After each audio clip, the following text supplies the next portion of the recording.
Hello and welcome to the Be Formless Flow Driven CEO podcast, where we are reshaping life, leadership, and business from the inside out. And today I am welcoming a fellow Aussie from Mullen in New South Wales. Is it Yeah, up in near Byron. Yes, near Byron. Mason Taylor, welcome to the show. Thank you.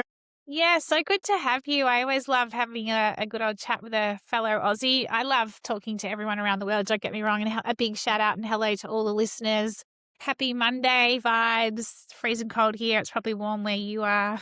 We just came out the back of a month of rain and had like our first proper like sunny day today.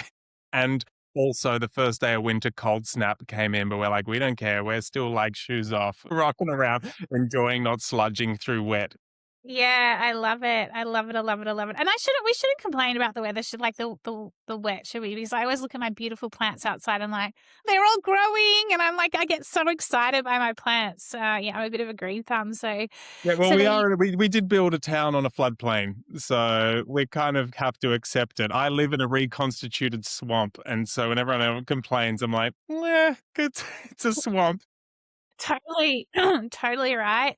And like the other thing is that you're in such a grounded place. Like, absolutely love where you're based. It's so beautiful. And just that when you mentioned feet on the ground, I was like, we all need to be doing a lot more of that in this crazy wild world we're in right now. I feel like everyone's feet are up here. Half the time it's like drop them down, right? And so kind of segue into a bit about you and what you're doing. And I've been really excited to talk to you because it's one of my loves, if you like, and you're an absolute specialist in this field. And so let's get on into it. You are the founder and CEO of SuperFeast. And Mason, you founded SuperFeast from your mum's garage with a simple intention, and that was to share the tonic herbs, medicinal mushrooms, and longevity practices that had profoundly influenced your own health journey. And so what began as a passion project has since grown into Australia's leading supplier of DIDAO, or did I say DDAO? I Yeah, got it second time. You got it right the first time, and then right. second time, D-Dow, yeah. DDAO. I don't know why I said DIDAO. There you go. And I've even got it written in the little, however you would like say it. So I'll say DDAO, tonic herbs and mushrooms built around a commitment to traditional wisdom, vitality and flourishing health. Oh my goodness, love that so much. Your path though was far from linear. Following your mum had a devastating stroke shortly after SuperFeast began, and you found yourself navigating a profound personal and business inflection point. That would have been pretty tough, like starting a business and then your mum having a stroke. Ugh, I can't even imagine. And so that experience reshaped not only your relationship with health, it's also your understanding of purpose, resilience, and what truly matters. And I think, when you have those adversity moments, you really do start to go perspective, like what does really matter.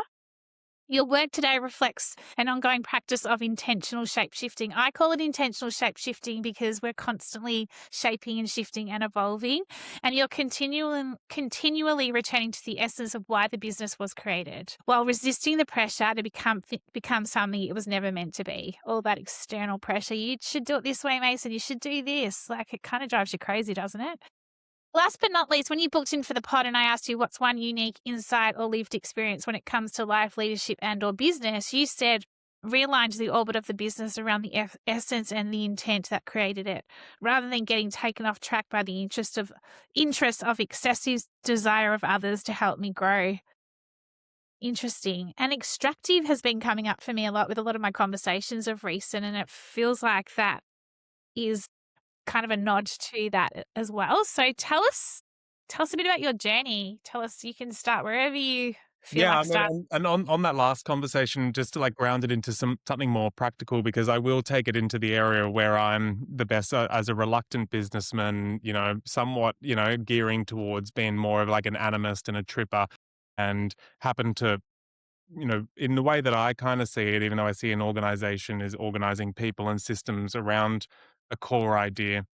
That's what I call the essence of the business, but I see the essence of the business being given birth by certain inflection moments and like lightning strikes. And the way that I've tracked it back is like there was one when I was 14 and I found myself constantly repeating it to team members and people when I was customers at the markets, and then in emails when I was sending them out. And so when I did my reverse engineering to go back and find what that essence was. I was like, right, I was 14. I keep on saying, yeah, if that didn't happen when I was sitting in the car and I heard disease statistics on the radio, and I was like really searching for a colorful life rather than a cross your fingers and just hope you don't get diseased. And I wanted to be more excited about life rather than just waiting for disease.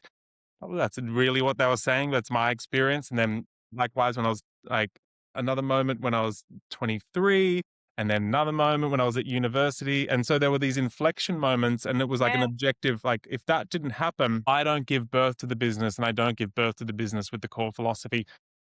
So I went and extracted those and then allowed that to become like the root crop of the business. And then I really dislike a real time deriving of a purpose statement that I can't see has like an objective or in like, ontological truth to it. And so I've gone back and I'm like, this is the actual destination of why that we're doing this. I was like, when I look at everything that I thought, and when I looked back at my university, and I was like, you're an institution that commodifies people. That's what happens with health.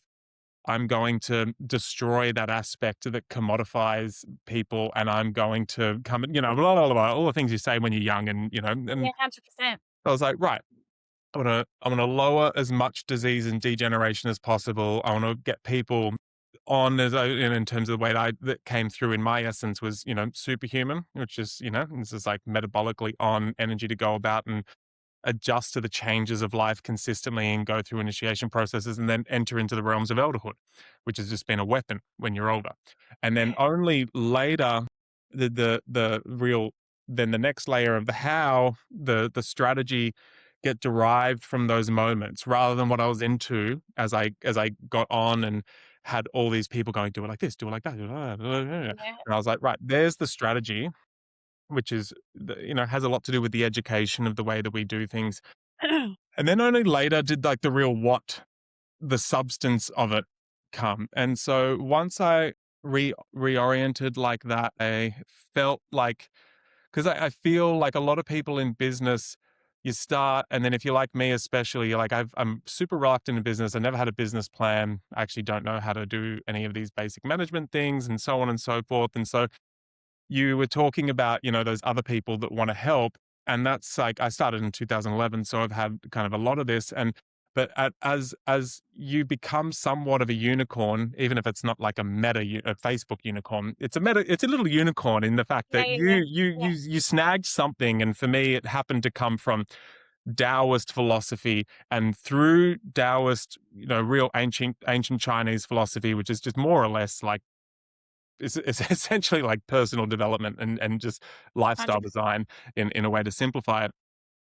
From that, I found that there were herbs and mushrooms that supported the cultivation of the self that helped you to get there. And I was like, right, that's going to be my vessel. And so the product became real, like a third priority in the way that I was doing things. And then you catch this updrift because you happen to be lucky, which I was very lucky and fortunate. I identify this as a market that was going to go off, but I was at the markets and from started 2011, like, and get into the markets and going and doing talks and all these things. And then by the time 2015 came around, the boom around adaptogenic herbs and medicinal mushrooms happened to occur. And everyone literally was like, oh, that's what Mason's been talking about all these years. Likewise, lots of new people just been like looking for this thing they read in a blog, and you get this updraft, and then all of a sudden you get that help. Oh, I got to help you. I want to help you here. I want to help you. You need your SEO help, and you need this help, and you need this help, and you Oh, need yeah. help. And I've been thinking about it lately because I've just stepped back into CEOship. I was like, right, I'm going to move my CEO on while I had little kids. I was just like one last little whack to see whether I was missing the scale model and whether it was more of a traditional marketing model, scale through Meta, maybe more simple sales messaging and all that kind of stuff. And I realized I've fallen into a world of fighting attributions. Mm, And that's interesting. yeah, it's kind of where, and it's kind of one of the, everyone, because often I need, whether it's from a distributor or whether it's from It's different if you start with like, I need to get this. Here's a product that start I think is going to do well in the world. I don't have a philosophy. There's demand for it. I want to use Meta and a distributor and it's very exact. You know what you're attributing them Yeah. because you haven't got any essence to actually, deliver to the market. I feel like I've got a karmic responsibility almost to just scratch an itch to get this out into the world. So it's different. But for me, I was doing so much internally and developing this community. And then when people would come into my orbit, I really only needed like 10% of the 100% of what they needed, whether it was a consultant or a What they distributor were offering you, yeah. or an executive or whatever it is. And so, but because I'm like, yeah, okay, I'm kind of like a low hanging fruit when it comes to business, I would be like, I wouldn't realize that all I had to do was get that 10%, kind of like a mission impossible, just get in, steal, well, and then get out and not have any, keep it real simple. But everyone would be like, no, no, no, no, no. If you keep on going, watch what's going to happen if you start designing ads this way. Watch what happens if you fully implement this system. And I really kind of had my org chart backwards where it was like top to bottom, or as if I turned it around as it was, and my root crop of all of that source essence was at the bottom. And then I was founder sitting around the base and then stayed in that key position. I would just be able to allow to see whether that person was helping me transmute or translate that essence through the strategy that was intrinsic to the Yeah. business. But it was like, no, no, no, let's attribute everything. And then you all of a sudden you watch Meta attribute, Google attribute, distributors attribute, consultant in finance, uh, in terms of projections attribute, a supply chain specialist attribute to them, and then an executive with their structure of like, trust me, this is the strategy. And so everyone's attributing and everyone's whooping and yahooing and high-fiving each other for how good they are. And then you're like, hang on. I was doubling and tripling back then, and I understand that I was on the wave of an upward market trend, and that was good.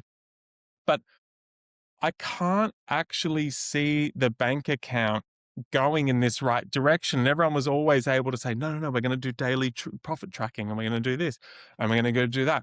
And I'd always say to them, I'm like, you just have to remember the way that it works with like a cookie cutter trying to do like a red market strategy, market capture kind of product where there isn't some feeling of a karmic need. I have to do this. It won't work for SuperFeast. So I just got you trust me. I go trust you. Yeah, you're going to watch that. You're going to watch and you're going to make sure that you don't make it your strategy, and you find our strategy, which is like kind of gooey in essence. And I just feel I've been bounced around, especially the last 3-4 years, from realizing that I can say it as much as I want and people won't get it. And I need to come back and be really the guardian because people will always Wow, expect this me to is react so with me. Mason, what a great story though, because you just said you said earlier that you're not the like we all like say we're not this and we're not that, and you said you're not like the classic business, you don't have the classic business plan and like management and all that sort of thing. You have a business plan. You've just talked me right through it. Like you've got your goal, you've got your what, how, and your why. You've got it all. And what you're talking about to me here is I totally get it, because you're talking about an interconnected system in your business that, and you're at the heart of it. And the business is like, if you ask me, is like a living, breathing ecosystem. It's a system, right? It's got cells, it's got organisms, all of that. And when you have all these, I'll use your language, external attributions, because I do really relate to that. And they're not looking at the interconnected system, like mind, body, soul, for example. They're coming at it with all these, it just, you can see the disconnects everywhere, and they can't, because they're going, well, if we do it this way. So they've all got their agendas and their priorities.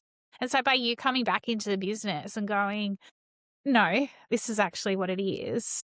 And I feel really susceptible to funnels. Like I kind of always think of everyone as a friend, and I really don't like offending people. Like I just like getting, moving on consultants, and I just came in and fired 2 agencies and, moved my CEO on and moved like a core consultant on. And like it was still icky for me. And, I've like some of my friends, like I'm good friends who thankfully help me. And I mean, I'm especially a really close friend that comes in and helps me with the board. They're like savage executive coaches, and I've been in all those rooms and all that kind of stuff. Like, I know the theory. I know what I have to do, but it just doesn't come out of me. And so I was really susceptible to even knowing that this isn't right, and then being really gonna still just not capable to go through the confrontation, or even in a yeah, well, in a HR sense in Australia, just being like, been able to go like, all right, going in this direction, you can't because you leave yourself open. So you have to wait for something like really poor financially to occur, so you can then go and be like, you can see why you're leaving right now, and we're not going to have a kick up of Mhm. stink right now. Like and so now I've kind of really gone through that. Now that I'm in like a medium-sized business, and I'm like, I know for me, I just don't get myself into those positions. Even though I think I'll get through it faster, I now know my qualifying way of approaching things, and the fact that, I know how to structure things now and not throw those Hail Marys, that I put myself in that situation in the first place where I'll hang on for another 3 months of the Yeah. I whatever, always say rip the Band-Aid off. I just say rip the Band-Aid off. I say to my clients, you just need to rip the Band-Aid off because it's yeah. gonna be worse if you leave it lingering on. What's it like being back in the business as I mean, obviously congratulations, starting this in 2011. You're mentioning, ahead of your time, pioneering, an industry in a category where everyone's, talking about, well, not everyone, longevity. It's such a big thing now. And here you are, you've been doing it for what, 15, 14, 15 years? Yeah, 15, 16 years now, which is really, yeah, we're coming up on 16 years in August, I think, is when the inception of the company occurred. Yeah, it's been good. And I had a bunch of legends in the team, and, even as had a performance, like an annual performance review today. And, I'm just like, how are you going with the transition? And they're like, look, held on over those last 3 years, and kind of like similar to you, just trusted we're going to try this new thing. And then towards the end, sensed that it wasn't us. And that's a thing, because like that can go both ways. Is like, if you are in the driver's seat and you have that real altruistic community, we're a family kind of team, and then as the founder, that's like, oh, now we're going to implement something in order to like actually get out there and, be able to like compete for like where we're at. Like we've got like pharmacies that we're wanting to go and like make sure that we've got the assets to compete when they're doing range reviews and get in there. So that takes a little bit of like onness with the team. And so it works the other way when you're like, a bunch of hippies like us from Mullumbimby that don't have like a lot of professional knowledge. Is you can, as a founder, try and implement that, and you get that resistance of like, no, no, no, no, this is changing, this isn't us. And you're like, no, this is us, because Yeah. we are here to lower as much disease and degeneration as possible. I haven't compromised the product. I'm actually improving the product. We're just going to like start like exaggerating the way that we do things. We're going to like just like guide ourselves with some KPIs, and we're just going to make sure that we implement those drivers so that we're not drifting through our day, and because we're on. And so it can happen as well when you're going from like that, that like Ken Wilber model, of the stages of like development of organizations, is like you go right back, you're animist, and then you get to like an army kind of style of things, Yes. and then you get to the machine orange of hierarchical organizations, in which everyone's like, oh, yuck, but you need to integrate that. Then you go to the green flat family model, and it's like you need to get through that as soon as possible, and you just need to quickly integrate that everyone's an individual, they're not their roles, everyone has something worthy to say, but you don't go into that democratic process of decision making that kills a business quicker than any, Absolutely. and get to the organism. And then, but you've integrated all of the best parts of of the past, the iterations of the psyche and the organization. And so I've been through that prior, where I had a bunch of team members. I was like, let's go. And say, right, well, now that you're selling out, I'm like, selling out, I want to know what you're doing every Yeah. day. I just want to know Yeah. what you're doing. And so I've been through that phase Absolutely. as well. Still need so tell us a little bit about your mission. It's a quite a big mission, right? You talk about disease, etc. Like, tell us a little bit about the longevity, not the flourishing, the traditional wisdom, the vitality.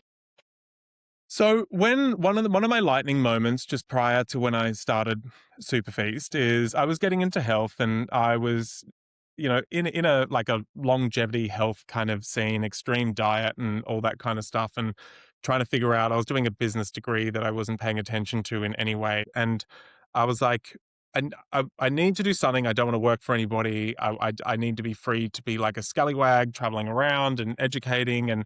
But I was like, I kind of felt like I wanted to contribute on that level. I was like, that's like, I just want to like annihilate as much unnecessary disease as possible. I want to see people like enlivened, and that was already there. And I had this thing in my head because I was looking for herbs that I could use at that time. And I was like, you're all symptom based. I want to know how good it can get. I want to be like, the classic kind of like everything that we all drive towards. I want to be able to like, climb a tree with my grandchildren. And, I want to and the way I put it, I don't want to be a projecty asshole on everyone and just deriving my opinions from AM radio. And just like, I want to have some wisdom and know enough to when to shut up. And so all of that was swimming around my head.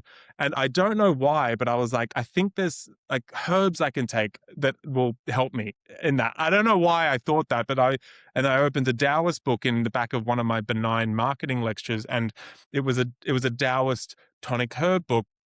And it talked about, look, there's this book 2,000 years ago, and it's called the Shen Jing. And that was 2,000 years ago that this guy who's called the Divine Farmer collected across all of China and was like, there's 3 grades of herbs, and the bottom herbs were like for disease and the middle herbs for symptoms. And he was like, these top herbs, it was like, these are the herbs that are the rulers. And they were like, they're the ones that are like aligned with like the cosmos. And these are the ones that even if you take a lot of them over a long period of time, they're non-toxic and benefit the individual. And they're like, so if you want to boost your chi day to day, if you want to protect the body, if you want to protect the spirit, prevent that early degeneration. This is what I was saying 2,000 years ago. It's like you align your herbal practice around these. And then I was like, cool. And then I'm like, I'm looking at what they are. And it was like, these mushrooms. I had no idea that these were already forecast to be like trending. I think like adaptogenic. 2,000 years ago too. It's why. Yeah. And so I was like, that's cool and then I talked to a few of my teachers and as I met, and they were like, Mason, if you can get people onto these herbs, the level of harmonization that can occur and a level of things that can get sorted in their bodies. But it doesn't just, it supports their physiological function to the extent where it actually starts impacting the way that they protect what's called their Shen in Taoism. So it's just like protecting your consciousness again. So the 80-year-old who's a rad person who knows the bit of wisdom to give you versus the projecty 80-year-old 90-year-old, whatever, you get dragged and you have to talk to them and it's a bludger to talk to them. Yeah, and like it's literally talking about that. And I was like, this is good because I like invisible benefits. I like eliminating any diseases or any little dysfunctions that stop people engaging in these huge challenges that we have in life. And I like the idea of feeding them in. And the thing I found abhorrent about medicine, it was, again, attribution. Oh, we'll find you've got this disease and we'll cut that shit out of you and we'll attribute to us that you've become healthy because of us. But, don't go and do that thing. I'm like, oh, this thing's got 2,000 years of not only law, but it's now clinically verified, especially over the last 600 years, that you put people on this. And now we've got the modern data to show that if you get on these medicinals and medicinal mushrooms, that there's an actual, especially over years of taking large doses consistently, you actually shift these constitutional functions in the body. So these things, it's like, as a core part of my audience that are like, I can sense where I am now versus when I started.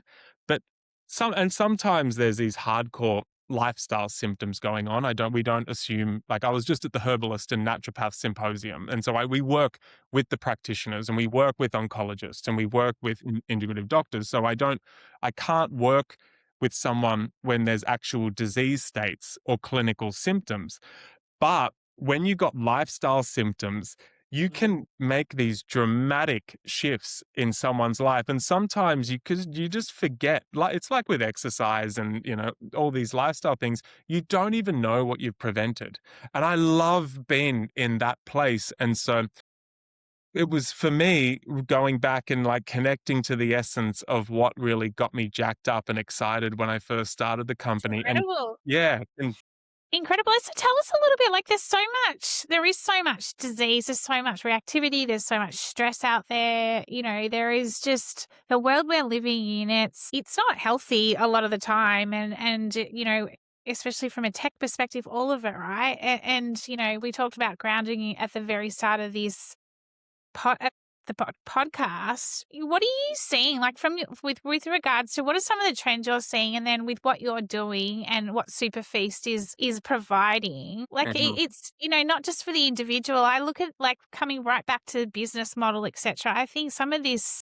There's so many opportunities to bring more of this into the corporate space, bringing more of this into like businesses where there's like collective stress, or there's collective, like you could argue sometimes a business is full of disease, and I'm not talking about a tangible disease like cancer or something like that. However, like there's a lot of things I think in business and corporate in particular you could treat, like if we think about a living breathing organism system. Do you think there's opportunity there? And are you seeing that in terms of what you're doing and obviously with your clients, et cetera, as well? Mm. Yeah, I think this is yeah, let's I think we go back and forth, and I might even go away from the herbs now. And of course, we've got Jing, Qi, and Shen herbs in Taoism. And Jing, and this is going to be relevant when we then transfer this over to organizational health. Like Jing, we see as the vessel, which is the body. So you're born, you go across the ocean of life, and you got to arrive on the shore of whatever destination is in elderhood and death. And so the Jing herbs are the vessel itself and the hull and the fuel stores, and your ability to fix the ship itself. So obviously, if that degenerates, you drag yourself in the later parts of your years. It's not a nice journey because you're leaking and you don't have the fuel to get you there. And so we start with Jing herbs. And so that, there's these beautiful herbs that, relate to the adrenals and the bone health and the lower back and the knees and, all these, they have all that kind of beautiful stuff. And then the chi is the next treasure. And we kind of see that it relates to like the metabolism and digestion, but in the analogy, that's the crew that mans the ship. And Right. they need to be able to adapt and maintain momentum and integrate life lessons and move the thoughts and emotions around. And also just make sure that information is flowing and that's like the animation. And that's basically bringing your body to life to be able to maintain the momentum to get you to elderhood where you're a legend. And so we have chi herbs to support that, the medicinal mushrooms, the immune Yeah. system, the digestion, the liver tonics, herbs for metabolism and breath and cellular function and all that kind of stuff. Then we have the Shen herbs, and that's when you actually know your destination. And that's probably what happens in corporate the most is you go so off course in going like, what in terms of a destination of when I'm 90 years old, what's going to make me feel really satisfied in who and what I am and what I'm able to contribute. Then the other aspect of Shen is just navigating yourself and being like, that's enough in this role. Or actually, you need to go harder through the corporate space right now because Yeah. we know where we're going, but there's that essence of virtue that surrounds it. You can maintain your gratitude and your lovingness as you go through. So that's the way it works. We have Shen herbs for that. And obviously that correlates to some, practices like meditation and, saturating yourself in nature and so on. So in organization, I love that, by the way. Thank you for sharing that. It makes complete sense. And I'm gonna remember to come back to you on the name SuperFeast, because I know that your mum, from what I've on my research, your mum helped you find it. yeah, I was like going over Lane Cove Bridge and we'd gone through like whatever our 50 or 100 names or whatever it was at that point. And I was just like coming up into Hunter's Hill and she was like, I've got it. I've got the lightning bolt. And it was like SuperFeast. And I was like, well, that sounds like a lame name. But in my head, I said that. But I was like, no, I trust the lightning bolt. I trust a good lightning bolt, and I can hear it, and I know how to go for like a, effortless effort Wu Wei, to put it in a Taoist phrase, to be like, no, let's go with it. And then turned out to be, yeah, perfect. Super memorable. Just listening to you then talking about the Jing, the Qi, and the Shen. When I was like super feast, like you talk, and the way you talk about the boat, etc. I was like super yacht. Like if you can get those three working, so super feast, super yacht. So I was like thinking, oh no, that makes super feast. That makes complete sense. It's like Yeah, it the is like a triple super effect. well, So I was like, I use that in business and with my brother who runs the ops and finance and training him up to become a CFO in the business. When we go into ultra simplification, it kind of attributes to the book like the goal. And if you've read it in terms of like minimum inventory, or I'd say assets, minimum inventory assets, minimum OPEX, maximum throughput. I kind of put that into Jing, Qi, and Shen as well in yeah, terms of how to great. maintain a healthy way of approaching it. And so when you look at throughput, of course, that's sales and cash coming into the business. And when I'm talking to other founders like myself who are trippers, and it doesn't matter if you're not, and a sale, you're like, yeah, of course, the sale's good. And it doesn't matter. It's the same. Effective throughput is the way I put it, which means the product that we sell and the education around it, we need to be so satisfied that it's genuinely going to contribute to the lowering of disease and degeneration, turning them superhuman and getting them to elderhood. So that shifts that's pure strategy that occurs. But nonetheless, it, especially with people like me who, in the beginning, I've always been okay with sales, but more or less, people who are like animists, like myself, maybe geared towards more of like a, real, a plant medicine kind of scene and all that kind of stuff. Sales can have a real, obviously a negative tone or a manipulative tone to it. But it's like, it doesn't have a manipulative tone if it's like, real, like effective throughput. And that Yeah, you've had the freedom to put all of the context, which other people will be like, that's not necessary. Just apply this strategy, you'll get the sale. It's like, I can't. I have to do this. And it's like, so yeah, go do it. Create an elaborate educational like framework, make all of your social content around that, and happen to make a sale through that, like, through that own like attribution or correspondence to what you're saying. So then you've got effective throughput. Now, for me, in terms of chi, that's the Shen of the business. So that's the destination of the business and navigating towards its destiny. The biggest thing for, folks like me is then going to chi and going, what animates the business in terms of team, the operating absolutely. expenses, how bloated the team is, or in instances like, no, you've been a frigid little scaredy cat that you need to put more OpEx in order to get more throughput. Likewise, Totally. the marketing spend, effective marketing spend, and all that kind of stuff. Go, what's the minimum? Well, what's the effective sweet spot of your OpEx, in order to get the Yeah, maximum so amount of that throughput? And you can sense I've the founder's like see it for the, I'm feeling satisfied with like, and that can even be that, what's that, that I can never remember it. I've given it to my customer service manager, that like that customer score that comes through. Anyway, there's ways of doing it, you look at the amount of totally testimonials.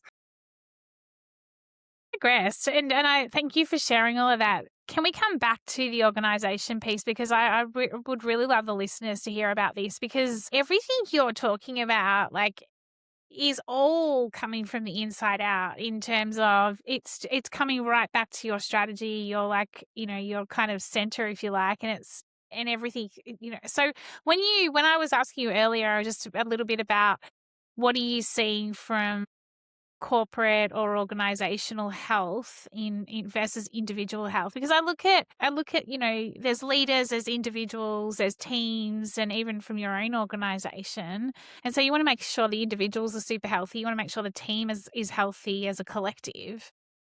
And I think quite often we sometimes take, the business for granted, or we don't put enough love into it. Like I had to have a conversation with my own business and myself the other week, because I'm like, I'm treating this business a little bit like shit at the moment, because I'm kind of getting frustrated with it, and like, it's got a soul, it's got a heartbeat. People are probably thinking, where is B going with this on on the podcast, but I just feel like it's true, right? So how do we look after the health of the business, and especially when it comes to what SuperFeast is doing, because it's made up of individuals, it's made up of a team. What's like, are you exploring anything like that at the moment? Like especially with your clients and even, from your own business perspective? Yeah, I mean, like, I mean, the number one thing is when I'm working with founders like myself is to ensure that the strategy is derived from themselves. Otherwise, Yes. they are going to be subconsciously kicking up a stink and making life difficult. And they're going to making it especially difficult for upper management, but for team members, they will feel that against the grain. So that's obviously the first step. I mean, in terms of like, corporate health programs and things like this, I think I made the mistake of going like right out of left of field when it comes to like, HR kind of thing and like lowering hours in work weeks and, like real unmeasurable work from home and this and that. And that never leads to the health of a No. team unless you've got your finger on the pulse of it. Like now, I've talked to did a review for someone new in my business, and I'm like, hey, if you ever sense a day where you can see that it's not worth you even coming in, because some people, like you get in touch with us, and I've so that all that kind of stuff is still there. So I think that's one of the things is not going too loose or not going too tight, and Yeah. keeping it really practical and not making these bold open promises. Then, I mean, in terms of like, I love I have a real massive library, and that's continues to be one of the best things that the team like that they we've got a little bit of like a library system where they can borrow books, and where there's like lots of entrepreneurial books and lots of things and things and they might not use it all the time, but every now and then a conversation will be like, how about, there's a book here, boom, go and they unlock something in themselves and they feel like they're getting developed in that way. And likewise, I like having like real local, like I've got friends that, teach Qigong and this kind of stuff. And of course, I, create these programs tailored to us rather than one of these broad programs Yes. where, and I think that's really nice. I really like the idea. I mean, of course, we've got a tonic bar. So when it comes to the herbal medicinals, we're in that framework of like you saturate the body with these medicinal mushrooms and these adaptogens, and you have one or two tonics a day. You'd actually be amazed at the nervous system regulation that happens with your team if you have something going on like that. And, put yourself on like a bit of a subscription, whether it's us or someone else who's doing something that that has got that longevity intent. That's the medicinal side of things, to make sure that you're working on the endocrine system without you having to thinking about it, without you have to like, there's no clinical medication, and there's like a little bit of a system where they're like, I feel like I need some calmness. I'm going to go for some Yeah. Reiki and some Shen herbs. I need some real oomph. I'm going to go for some Jing herbs. So that is having a little tonic bar is you would be amazed at how healthy your crew get. Then on the other side of that, so Sorry, Mason, just on that, just quickly, yeah, yeah. are businesses coming to you to explore this? Like in terms It, of like, is we don't have a corporate program, but we do give them like wholesale accounts, yeah, I believe is the way incredible. that it kind of works at the moment. And then we also every now and then I'll be going through the orders, and I'll be like, "Hang on, do you, do you guys know who this is?" They're like, "Oh yeah, they order like every like 4 weeks or something like that." I'm like, "Do you know who that is?" And then I'll have to go and write, and I'll be like, Are you doing this for your team?" And they're like, "Oh yeah." And we all like we got a wholesale order, and we all just put our orders in for ourselves personally as well. And that's a really like, and I like that. That's very beautiful. I It's the haven't. Yeah. future for me. It's a future of like, I think, as part of functional businesses in terms of like you're talking about the calm, the creativity, the focus, etc. Having these tonic team medicinals and just noticing the collective effect it can have on a business. It's just something that I think we need to be exploring more and more. And so again, here you are, trailblazing this way. It's not very, what's the word? It's not very mainstream yet, and it just feels like it's going to become like as kind of as we continue to evolve in this wild world that we're in.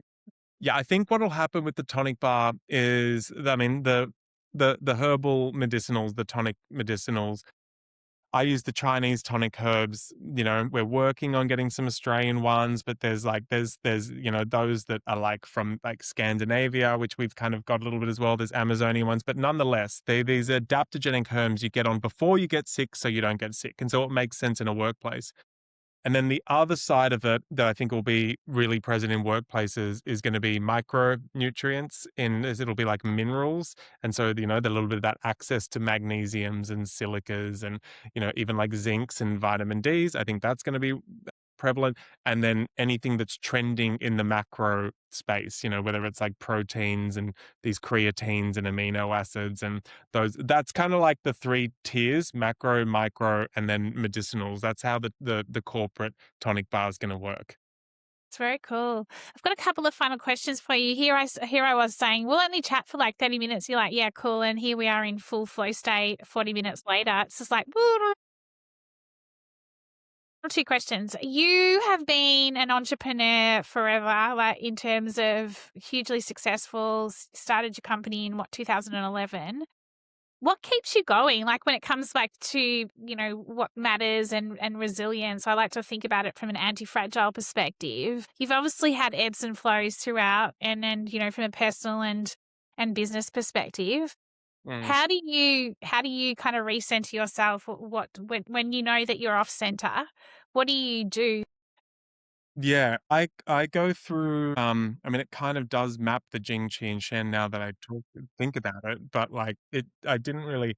So I think about things in terms of like if in terms of why am I doing this? What's my duty? And so I kind of feel like, is there like a karmic itch I'm trying to scratch here? And likewise, what's my duty? I've got like I feel like a personal want or need, an obligation to provide a place for some of my family members to work, obviously to give my kids a certain amount, but I like to quantify that. Like I've got my disabled mother I need to contribute to through this and make sure that, she's heavily disabled. Yeah, And that feels karmic. so And I yeah, need, I have to do it. And I quantify what I have to do. And then on the second layer, the chi layer, I have an awesome list of things that I want to do in my life, and I go and look at that every year. I want to do this. I want to become an Argentinian gaucho cowboy. And I was like, what does that mean? I was like, I want to cook on the fire, and I want to go to Argentina, and then I want to be able to do this and like the fun stuff and legacy and legacy stuff. And I quantify, and because I review it every year, I've got that problem that I don't revisit something, and so I just lock in to, all right, this is what I have to do. And because I don't revisit it, I don't go, actually, I don't want to leave this type of empire. I want it to be this type of business now, and so I'll only build it to that extent. And then I remember the Shen layer for me is, I was like, I really need to be free. I don't want to be consumed by the identity of entrepreneurialism or a tonic herbalist or in the Chinese Taoist philosophy. I want to be free. So then what do I have to do to make sure that I can always get to that point and eventually I can drop it cool. all if I want, or go and I can follow my nose if there's something that I feel spiritually I really need to do. That keeps me going, but doing it yearly and going into the buckets and reevaluating the buckets in That's a order. cool way to look at it. That whole, yeah, Jing, Qi, Shen. Yeah, there's so much practicality you can put to that as well. What was my last question for you? What's next for SuperFeast? Like, what's speaking of, your, your Jing, Qi, Shen, like Yeah. as you've come back in as a CEO, like what's the big, Yeah, it's the what chi happens? layer. It's the chi layer, which is the strategy, is through we achieve what we want to do through the Taoist tonic herb tradition, walking with people on their herbal and healing journey. And that means an intense amount of very intrinsic and simplified education and putting it out at nauseum, and then allowing then the smart structuring and distribution of that to come after, and saturating all of our platforms with it as much as possible, so that people that don't like reaching out to our customer service or things that we've assumed that they're, we're always here, they will get those constant little bits of gold, not just about the herbs themselves, but about the philosophy that Yeah. surrounds it. And so we create that juggernaut effect of people out there getting that and spreading the word about us. So that's kind of where we're at the moment as we Yes. realign. Amazing. So how do we find out more about Superfeast? If I want to go and like what would you recommend? Actually, that's my final question. If I'm new to herbs and everything else, what would be your recommendation if I'm going to go onto your website? What would you recommend I purchase? Yeah, you can get there's a really there's a little pack of foundations pack, which is like a mushroom 8 mushroom formula, and then the Jing formula, 6 herbs. And the Jing is, again, that, foundational kidney, bone, if you're exhausted, build back, kind of like it's like putting superannuation or, back in, or, putting savings back in, and, putting fuel back in the tank. That's the Jing herb. So we always start there. And the mushrooms are just so magical, and it's like immunological, it's nervous system, it's endocrine. So we always start, and they're like jokers. You never know. You get the effects, but you don't know what they're working on because they're so integrative. So you just start with those, the Mason's mushrooms, the Jing, that little foundations pack there. You start there, but otherwise you can call or DM us or email us, and we're really nice if you are like, I just have this intention. It's a nice thing. You can say, this is a problem, but then it's always nice to just go, what's my intention with my help? Great. And we're really good then at hitting you with, just try this one. This is a nice little berry called Shazandra, or whatever it is. Oh, it's so good. I love your passion. I love your vitality, your energy. I'm gonna get online and buy the foundation pack myself because I always love to try new things and see what it can do for me. So thank you so much for coming on the show, Mason. I have all your details, so I'll put them in the show notes. And yeah, wishing you all the best for the second half of this year. And yeah, thank you. Thanks so much. Really fun. No, really fun. Thank you. Have a good afternoon. Thanks.